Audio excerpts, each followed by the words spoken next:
Picture trying to navigate a delicate client negotiation while simultaneously guarding an office door from a 4- and 6-year-old. That is the daily high-wire balancing act of a work-from-home parent. To maintain a functional workspace, this mother set a clear baseline for her kids' upcoming joint birthday. No loud electronic toys, no drum kits, no sirens, and no singing dolls. She communicated this boundary to the entire extended family in a group chat. Every family has a cool aunt who treats rules as mere suggestions, and in this ecosystem, that role is filled by the sister-in-law, Sarah. When the mother sent out her specific request, Sarah responded directly in the chat with a thumbs-up emoji. That tiny digital interaction confirms receipt and comprehension. From that moment forward, the boundary is firmly established, meaning any deviation represents a conscious choice rather than an accident. Fast forward to the birthday party. Sarah arrives hauling 2 massive, physically imposing boxes that immediately dominate the room. Inside those boxes are a high-tech electronic drum pad and a super-mega police station equipped with a siren louder than a real emergency vehicle. The response is immediate. The 4- and 6-year-olds rip into the toys and instantly go feral with joy, filling the house with a chaotic wall of sound. Catching the mother's eye over the noise, Sarah delivers a quick wink and a justification. She says the kids need to express themselves and tells the mother not to be a killjoy. This chart shows the mechanics of weaponized gifting. Sarah uses financial generosity to extract validation from her nieces and nephews, intentionally routing her actions around established rules, bypassing the parent.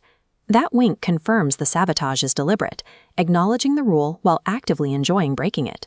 By the time the batteries are in, these objects function as physical tools of leverage, deployed in the living room to directly challenge the mother's authority. Rather than taking the bait and creating a scene in front of the children, the mother opts for tactical restraint.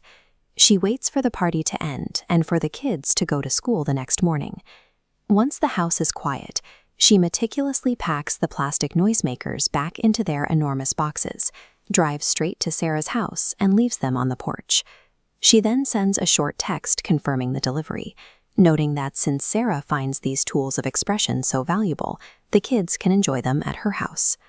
Executing consequences through a silent physical drop-off is deeply effective.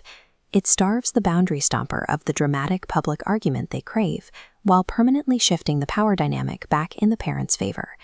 Predictably, the phone immediately starts blowing up. A crying Sarah begins firing off texts, accusing the mother of being ungrateful. Sarah complains about how much money she spent to secure her spot as the favorite aunt, cleanly ignoring the fact that she spent that money specifically to buy a fight. Then, the mother-in-law enters the chat with a proposed compromise. She scolds the mother for alienating the family over plastic and suggests she should just hide the batteries. This diagram shows the mother-in-law acting as the classic enabler. By suggesting a battery-hiding compromise, she attempts to treat the symptom of the noise while ignoring the deeper disrespect driving the conflict.